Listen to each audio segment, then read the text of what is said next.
Hi, it's Martin here. I wanted to talk about strategy in the future. The future is very important because it's where we're going to spend the rest of our lives, but it's yet unwritten. And I wanted to develop an approach to strategy that could not only accommodate and embrace uncertainty, but turn it to advantage. So I've created some slides and I'm going to talk through an explanation of this. So let me share my screen with you and let's see how it goes. Okay, present. Hopefully you can see the future on screen, this wonderful pair of tracks that you just have to hop on and chug along into the sunrise. That's the way many strategies see the future, as a nice deterministic plan, simples.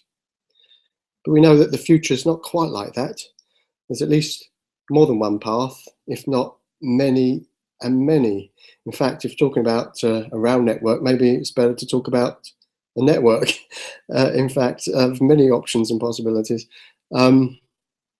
Each one of those tracks can, of course, be subject to chance events and environmental changes that can disrupt your journey, especially if you've only got one track into the future.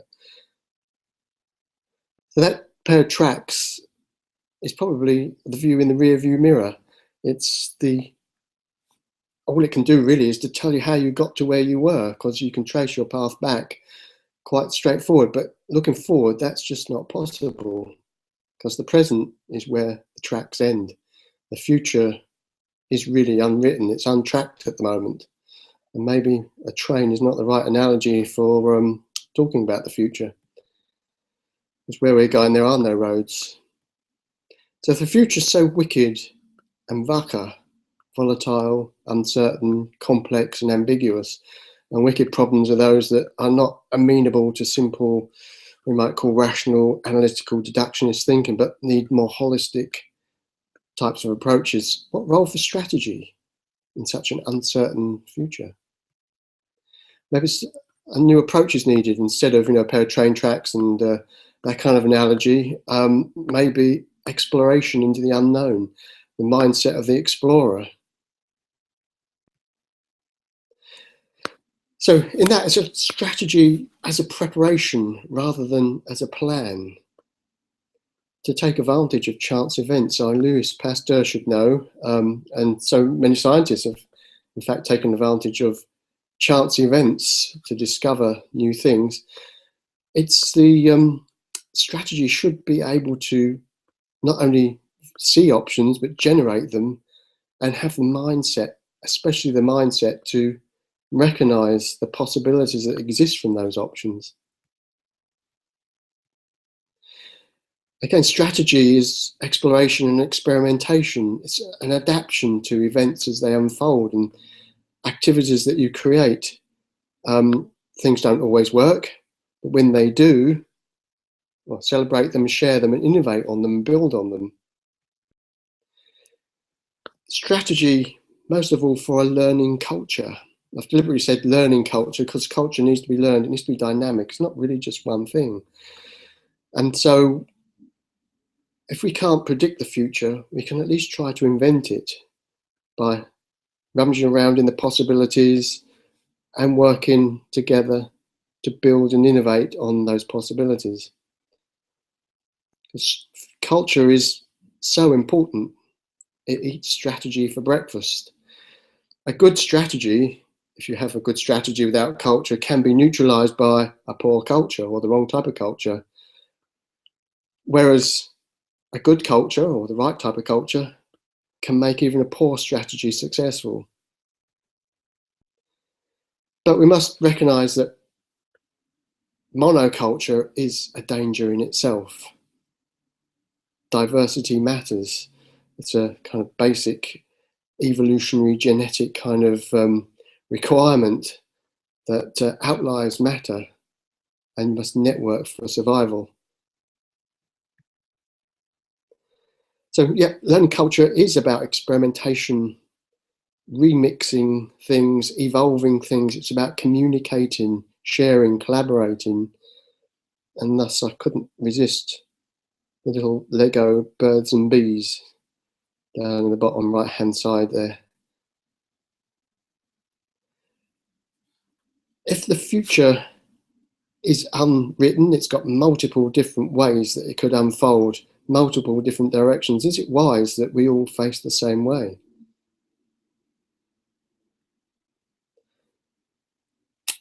Strategy should embrace serendipity and take advantage of it.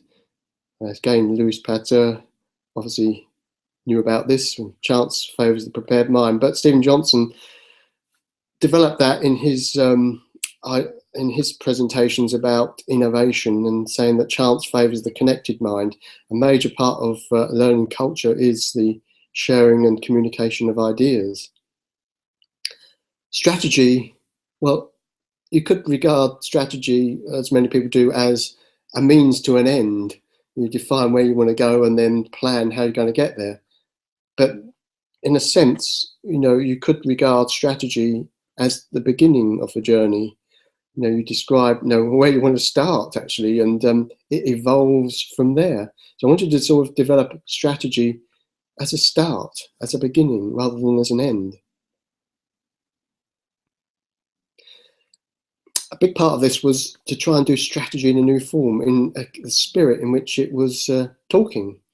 Instead, if the future is not a single track into the future, and it is in fact more like a network, then strategy should itself not really be a kind of linear plan, especially one of these bookish, huge, detailed planning document. I wanted to involve, a community of people in this. I have to thank Dominic Norris, who shared his strategy with me. As you can see, just in the on the right-hand side there, United Learning: A Vision for Technology.